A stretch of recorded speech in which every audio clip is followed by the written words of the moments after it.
sebelumnya Peggy Setiawan ini mempunyai akun Facebook namanya Peggy Setiawan. Ya. Namanya Peggy Setiawan. Ini akun Facebooknya. Nah, 21 Mei Peggy Setiawan ditangkap dan beberapa hari kemudian ya setelah ditangkap akun Facebook Setiawan ini masih ada.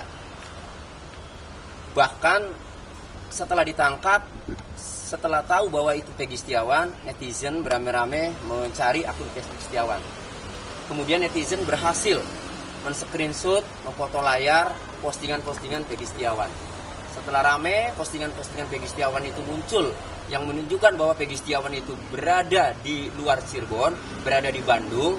Kemudian Facebook itu hilang, akun Facebook itu. Nah, setelah hilang, saya dalam satu acara di stasiun TV swasta menanyakan kepada penyidik, harus menjawab kenapa akun Facebooknya hilang. Lalu kemudian tidak lama akun Facebook itu muncul lagi. Namun setelah muncul akun Facebook itu, postingan-postingannya sudah tidak ada. Apa saja postingannya? Postingannya adalah 12 Agustus 2016, Peggy Setiawan menulis status Bismillah on the way Bandung. Dia bahkan get tetek. Artinya ini mau ke Bandung nih, Bismillah ya, perjalanan ke Bandung, sendirian juga berani. Jadi 12 Agustus Peggy Setiawan pergi ke Bandung. Kemudian masih 12 Agustus, alhamdulillah nyampe, nunggu jemputan lama, bingit. Kan? Nunggu jemputan lama banget. Nah, kemudian 17 Agustus 2016 Peggy Setiawan menulis mengais rezeki di kota orang. Ya, artinya kan di luar, bukan di kota sendiri kan, di kota orang. Nah, kemudian 24 Agustus Peggy Setiawan menuliskan status lupa suasana kampung halaman. Nah, kemudian 1 September Peggy Setiawan menuliskan, ya Allah, saya nggak tahu apa-apa tentang masalah ini. Kenapa saya kena getahnya? Cobaan yang Engkau berikan begitu berat, ya Allah. Tanda serunya sampai banyak. Ini kejadian itu kan tanggal 27 Agustus 2016. Tanggal 30 Agustus 2016, 3 hari setelah kejadian, polisi itu mendatangi rumah ibu Peggy, mengamankan sepeda motor Peggy Setiawan, motor Suzuki Smash berwarna ungu atau pink, dan membawa motornya Pak Suparman, adiknya ibu, yang tidak ada kaitannya, yang tidak bisa dicurigai sebagai barang bukti ya. Nah, tetapi kemudian motor tersebut dua-duanya belum dibalikin, terutama yang punya Pak Suparman yang dipakai dipinjam oleh polisi ya untuk menyetep, karena motornya Peggy Setiawan ini sudah rusak sebulan yang lalu, nggak bisa jalan sehingga perlu disetep ya Bu. Minjemlah motor buat nyetep, akhirnya dua-duanya dibawa sampai sekarang motor Jupiter itu tidak dibalikin. Ibu bercerita lah, mengabari ke Peggy Setiawan melalui bapaknya bahwa ada polisi mengambil motor dan dituduh membunuh. Oleh karenanya nulis status ini 1 Septembernya Peggy Setiawannya kan, ya Allah, saya nggak tahu apa-apa tentang masalah ini, kenapa saya kena getahnya? Cobaan yang memberikan begitu berat loh. Ini setelah dikabari oleh ibu, setelah polisi datang ke rumah kan, 30 Agustus 2016. Jadi jelas postingan ini ya menunjukkan bahwa memang Peggy Setiawan tidak tahu apa-apa dan berada di Bandung. Lalu ada lagi postingan yang lebih penting, yang tidak kalah penting ya. Di sini 10 Desember 2016. Pulang. Karena proyeknya Peggy Setiawan berada di Bandung itu sejak Juli sampai akhir November itu habis. Bahkan menurut keterangan Pak Agus Aceng di sana ya, di Rancakasiat, sangat ingat bahwa Peggy Setiawan, ayahnya bernama Rudi, itu pulang barengan dengan 2 anaknya setelah proyek selesai. Kapan proyek selesai? Proyek selesai adalah akhir November. Makanya ditulis di sini 10 Desember pulang, jadi nyambung. Nah, kemudian ini ya Allah, tiap hari berangkat pagi pulang malam, kagak punya waktu buat dikirim main. Nah, rangkaian seperti ini ya Kami menilai ini sangat penting, ini menguntungkan Peggy, menguatkan Peggy bahwa pada saat kejadian berada di Bandung, bukan di Cirebon. Tapi postingan-postingan yang bagi kami penting, ini hilang setelah muncul lagi akun Facebooknya. Maka kami menanyakan pada hari kedua tes psikologi, saya tanya kepada Peggy, ini akun Facebook kamu? Saya tunjukin kan, ini akun Facebook kamu. Betul Pak. Kok postingan-postingan kamu hilang? Ya nggak tahu Pak. Kamu masih bisa nggak di penjara di dalam sel untuk mengendalikan posisi? Enggak Pak. Saya tanya, penyidik pernah minta password nggak? Iya Pak, pernah minta. Oh pantas kata saya. Pada saat saya nanya, ada Pak Kanit, Pak Denny Mukhtar itu, karena mau turun ke lift, ya saya tanya dulu. Karena pengacara punya hak untuk bertanya kepada tersangka, kepada kliennya, kan itu. Jadi ada dua dasar. Satu, postingan Facebooknya hilang. Kedua, Peggy Setiawan menjelaskan kepada kami bahwa penyidik pernah meminta password. Atas dasar itu, karena kami menganggap akun Facebook postingan-postingan ini menguatkan alibi Peggy berada di Bandung, sementara dihilangkan, maka ini tidak fair kalau memang dihilangkan oleh penyidik. Kami menduga, ya, kalau memang dilakukan oleh penyidik ini kan namanya mengutak-atik barang bukti yang harus dijaga seharusnya keutuhannya. Oleh karenanya, ya, biar ada kejelasan, biar ada kepastian hukum, kami mencoba mengadukan permasalahan ini ke Propam. Biar ditindaklanjuti, biar diproses sesuai dengan ketentuan hukum yang berlaku. Kalau hasilnya kemudian, oh dikunci saja, ya bagus lah. Kemudian tapi kalau hasilnya, ya kemudian ternyata ada penyalahgunaan wewenang atau benar ada yang menghapus kan, ya berarti tadi menurut Pak Agus yang menerima laporan itu, ya dugaannya penyalahgunaan wewenang kalau memang benar diutak-atik. Kami hanya menduga karena ada proses hukum, ada jalurnya. Kalau kami teriak-teriak saja, maka tidak ada kepastian hukum. Makanya kami adukan ini biar ada kepastian hukum, ya. Jadi ini belum tentu juga, ya. Misalnya penyidik ini, kita makanya kami melaporkan ini biar ada kepastian hukum, ya. Kami hanya menduga karena dasarnya tadi akun Facebooknya postingannya hilang, kemudian menurut Peggy Setiawan penyidik meminta password, maka wajar kami mencurigai, begitu ya. Nah ini tanda terima laporannya. Angkat Pak. Tahan Bang.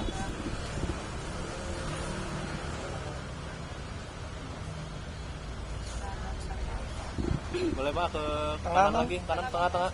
Mana dulu ini dulu ya. Tahan Bang.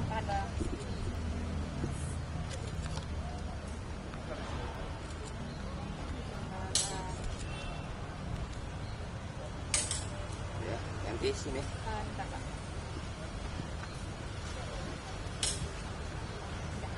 Sini ya.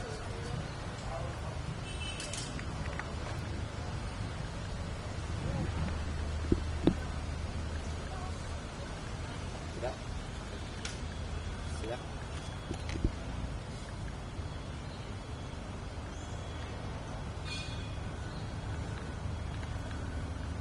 Jadi kami minta kepada Bapak Kapolri dalam hal ini Kadipropam Polri agar segera menindaklanjuti pengaduan kami karena ini sudah ramai, sudah viral ya. Biar ada kepastian hukum demi menjaga kinerja proses penegakan hukum yang saat ini dilakukan oleh Direskrim Polda Jawa Barat. Tadi Pak Agus selaku SPK penerima pengaduan ini nanti dalam 20 hari akan dihubungi, akan diberitahukan SP3D, surat perkembangan penanganan Dumas. Ya. Jadi ini namanya Dumas. Jadi dalam waktu 20 hari.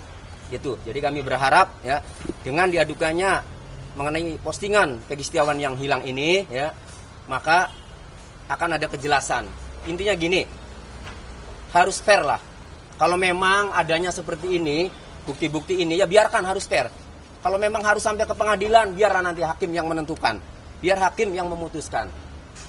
Apakah dengan postingan Peggy Setiawan ini menguatkan Peggy berada di Bandung kan?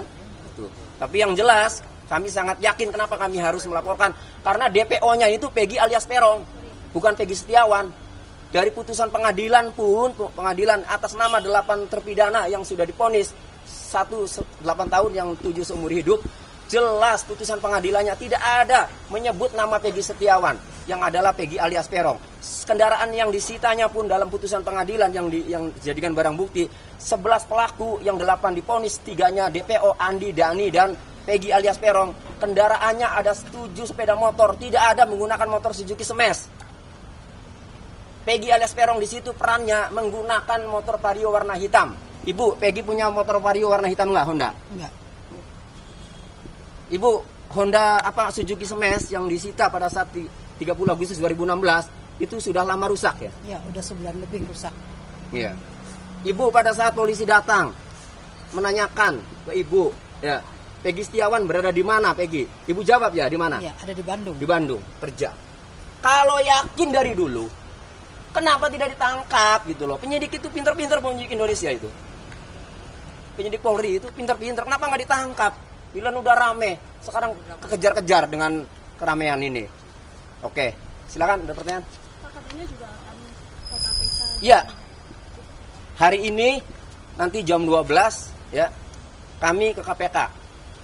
Ke KPK ini kaitannya dengan karena menjelang sidang pra peradilan Peggy Setiawan, kami hanya antisipasi saja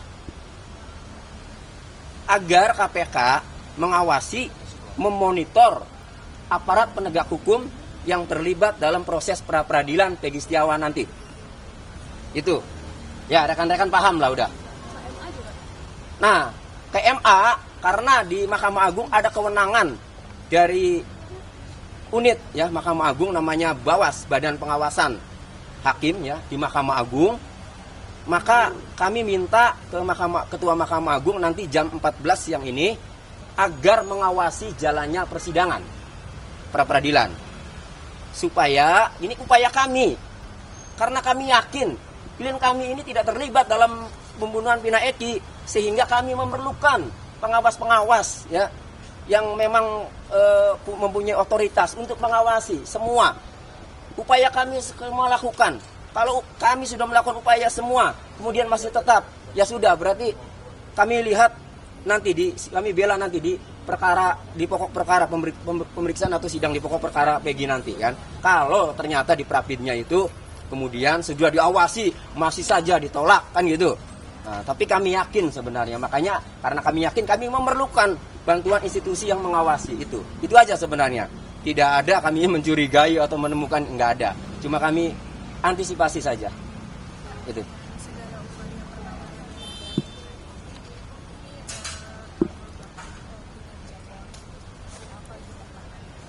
Ibu jawab. Ya, silakan. Ya, kalau menurut tim kami memang ini tidak ada ketransparansian dari penyidik. Ya, makanya kan kinerja Polri itu kan sekarang sedang menurun kalau di mata masyarakat karena kasus viral ini. Makanya untuk itu kami berharap kalau memang buktinya lemah ya tolong Peggy segera dibebaskan, karena memang kita sebagai tim kuasa hukum juga yakin bahwa Peggy Setiawan bukanlah orang yang dimaksud.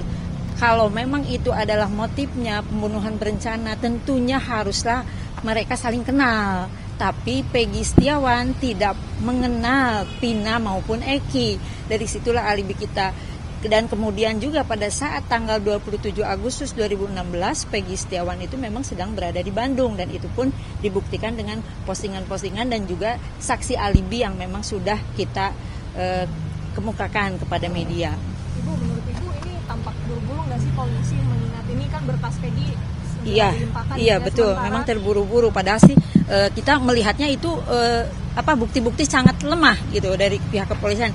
Kan tahu sendiri waktu di press release itu kan buktinya adalah cuma KTP, ijazah gitu, tidak ada bukti yang terkait pada pembunuhan seperti itu. Makanya tolong bebaskan Peggy Setiawan ini karena memang dia bukan Peggy alias Peron seperti apa yang tertera dalam DPO putusan inkrah. Karena yang di dalam DPO putusan inkrah itu kan alamatnya saja sudah berbeda. di Banjarwangunan. Sementara Peggy Setiawan ini, klien kami ini ada di Kepongpongan dan umurnya pun ya jauh berbeda dengan DPO seperti itu, dengan ciri-ciri pun ya berbeda. Makanya tolong pihak kepolisian kalau memang bukti-bukti lemah ya akui saja dan bebaskan Peggy Setiawan klien kami tersebut. Harapannya terhadap Kapolri gimana nih Bu? Karena kan pasti ada Kapolri harus Kapolri harus segera menindak tegas kepada oknum-oknum memang yang terlibat atau adanya rekayasa di dalam kasus Peggy, kasus pembunuhan Vina dan Eki ini. Ibu mungkin tanggapannya terkait dengan 18 saksi yang memerankan Peggy. Dan beberapa saksi itu kan sudah ada yang mencabut BAP-nya karena memang adanya rekayasa dari awal. Dari 3 saksi fakta yang kita tahu yaitu Aep, Dede dan juga Liga Akbar, itu Aep dan Dede kita ragukan karena memang dia tidak hadir di persidangan, hanya dibacakan saja kesaksiannya. Dan Liga Akbar kemarin sudah mencabut BAP-nya di putusan Inka itu karena dia tidak tahu menahu sebenarnya tentang masalah ini. Berarti kan memang ini benar-benar ada rekayasa, apalagi dengan 2 DPO yang dihilangkan, itu Dani dan Andi. Kemudian ini kan ada apa gitu, benar-benar rekayasa. Kalau memang 2 DPO itu fiktif ya berarti Peggy pun fiktif kalau menurut tim kita. Dan memang Peggy Setiawan yang klien kita itu memang bukan pelakunya karena dari ciri-ciri DPO pun berbeda faktanya. Untuk kondisi Peggy sendiri, Bang, Ya, kondisi Peggy saat ini baik-baik saja, tidak mengalami tekanan Mudah-mudahan. atau penganiayaan yang diceritakan oleh terpidana yang terdahulu. Karena sekarang saat ketangkep juga sudah viral kan, sudah rame. Jadi ya mana berani lah ya. Kalau memang dulu itu terjadi, kalau sekarang mana berani, dikawal rekan-rekan media juga kan, selalu update perkembangannya. Baik-baik saja, hanya kelihatan lebih kurus saja daripada yang pertama kali ditampilkan saat konferensi pers Polda Jawa Barat itu aja. Pak, kemarin itu Kadif Humas Polri bilang bahwa dalam kasus Peggy Setiawan ini ada indikasi ayahnya terlibat dalam menyembunyikan dengan adanya keterangan mengganti nama kan gitu. Urusan rumah Nah tangga. itu bagaimana, dan itu kan bisa Kadif Klarifikasi ya. lembaran baru gitu ya, membuka kemungkinan lembaran baru kasus terkait dengan dugaan terorisme Peggy. Gimana? Ya, jadi ya itu silakan penyidik ya. Penyidik itu kan mencari alat bukti yang menguatkan agar Peggy Setiawan yang sudah ditetapkan tersangka itu memang banyak bukti petunjuk atau bukti-bukti lainnya kan. Silakan saja nanti dibuktikan di pengadilan kan. Yang jelas pertama, yang paling mendasar adalah ya tidak bisa orang dikatakan menyembunyikan. Kalau kami masih meyakini ini kan bukan DPO-nya gitu, Peggy Elias Peron ini Peggy Setiawan orang yang berbeda, kan begitu. Nah jadi mau yang dilakukan ayahnya itu ya kalau memang benar juga tidak bisa dikatakan menyembunyikan. Silakan pidananya apa, buktikan aja dulu Peggy Setiawannya pelaku atau bukan. Kalau Peggy Setiawannya bukan pelaku, mau apa?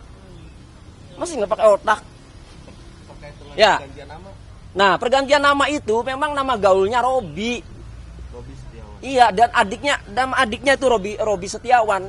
Memang nama gaul kalau menurut keterangan adiknya juga ya di sana. Tetapi tidak ada hubungannya, dan sejak sebelum 2016, sebelum kejadian itu juga memang nama gaulnya Robi kalau menurut informasi dari keluarga ya. Jadi tidak ada itu hubungannya, itu sangat gini. Dangkal ya kalau kemudian gara-gara ganti nama lalu dicurigai kan. Pokoknya dulu nih, ini yang paling penting, penyidik dalam putusan pengadilan ya yang sudah berkekuatan hukum tetap atas nama 8 terpidana tidak pernah menggali motif. Padahal yang namanya pembunuhan berencana itu digali motifnya. Tidak ada orang tiba-tiba datang nggak kenal kemudian membunuh, itu tidak ada. Apalagi pembunuhan berencana. Merencanakannya kan sejak kapan? Bagaimana merencanakannya? Apa motifnya? Apa sakit hatinya? Tidak ada di putusan pengadilan. Makanya Pak Arianto semalam dalam salah satu acara di iNews mengakui itu janggal. Dari penyidikan, penuntutan sampai putusan janggal dengan bukti, dengan dakwaan seminim itu. Tapi karena udah diputus, ya kita hormati kan begitu. Nah kali ini, nanti dulu kalau mau asal-asal aja putus. Dibela sama tim hukum, dipantau sama media kan. 18 saksi yang tadi memberatkan, ya silakan saja, itu kan penyidik tadi mengumpulkan alat bukti yang menguatkan atas sangkaannya. Tapi di pengadilan jangan coba-coba. Saya akan cecar itu satu persatu. Dari mana memberatkannya? Pak, coba boleh konfirmasi lagi Pak yang kemarin yang sempat disampaikan. Itu polisi juga bilang bahwa pada saat mengaku kepada ibu kos, ayahnya Peggy itu bilang bahwa itu bukan anaknya tapi keponakannya. Itu apakah ada klarifikasi? Ya itu urusan internal keluarga ya. Jadi itu urusan internal keluarga, karena ya nggak apa-apa lah dibuka sedikit, karena bapaknya Peggy juga di sana kan ada perempuan lain ya. Ya, jadi mungkin ya supaya untuk menutupi, ya memang udah sampaikan juga kan nama Polda kan, emang seperti itu kan, ya memang faktanya itu memang ada istri lain kan, jadi mungkin untuk itu, tapi kan tidak ada ya dengan kaitannya dengan menyembunyikan Peggy, tidak ada kaitannya dengan Peggy melakukan tindak pidana, tidak ada, kan saya bilang pelakunya saja belum tentu itu Peggy Setiawan, sehingga tindak tanduknya yang dilakukan tidak bisa dikatakan melakukan tindak pidana. Masa nggak cerdas? Itu kan, buktikan dulu dong di pengadilan nanti kan. Istrinya yang dirugikan gitu, harusnya yang bergerak itu yang melaporkan itulah istrinya, ibunya Peggy, karena memang yang dirugikan dengan Pak Rudi mengatakan bahwa dia masih single kepada istri keduanya, ya itu kan harusnya yang melaporkan Ibu Kartini, karena ini kan deliknya aduan. Kalau polisi kan nggak ada urusannya dengan itu, nggak ada urusannya dengan masalah keluarga. Yang dirugikan dalam masalah keluarga dan dengan menyembunyikan Pak Rudi status pernikahannya dengan Ibu Kartini, ya dirugikan kan Ibu Kartini. Jadi ya. harusnya ya Ibu Kartini dong yang lapor. Tidak ada orang lain yang bisa melaporkan temuan-temuan itu kecuali istrinya Pak Rudi. Istrinya Pak Rudi, orang sama-sama lagi berjuang bagaimana anaknya ini yang tidak melakukan kemudian ditangkap, pingin bisa bebas ya Bu. Mana ada lah inisiatif untuk melaporkannya Bu. Justru sama-sama berjuang bagaimana anaknya ini bisa bebas dari sangkaan. Itu ya, jadi kembali harusnya penyidik itu ya sejak awal itu menggali motif. Apa nih motivasinya? Kalau pembunuhan berencana itu pasti ada dendam. Apalagi melihat dari visum, dari autopsi, luka-lukanya ini kan banyak. Artinya kalau banyak itu kan sedemikian rupa ya, saya berdasarkan fakta visum et repertum ya. Nah berarti orang itu dendam. Kalau dendam itu punya masalah. Kalau punya masalah itu berarti saling kenal. Kenapa nggak digali itu gitu loh, waktu putusan pengadilan yang lama. Kenapa langsung saja begitu ada informasi dari AF ya, kemudian diamankan 8 orang, nah kemudian ujuk-ujuk langsung jadi tersangka dan diadili kan. Belakangan muncul Liga Akbar, kesaksiannya juga mengaku diarahkan oleh Pak Rudiana. Oleh karenanya tadi ya kami sepakat meminta kepada Bapak Kapolri ya agar ini terungkap jelas, masyarakat Indonesia juga menanti Pak Rudiana yang saat ini diperiksa Propam, Bapak Kapolri segera mengumumkan status hukum Rudiana. Apa hasil pemeriksaannya? Tidak mengurangi empati saya bahwa anaknya menjadi korban, tetapi proses hukum juga karena sudah muncul, Bapak Kapolri harus segera mengupdate, mengumumkan apa status hukum Pak Rudiana. Itu ya. Cukup? Kasih ya. Boleh minta tambahan sedikit dulu deh. Apa? Sini di TV.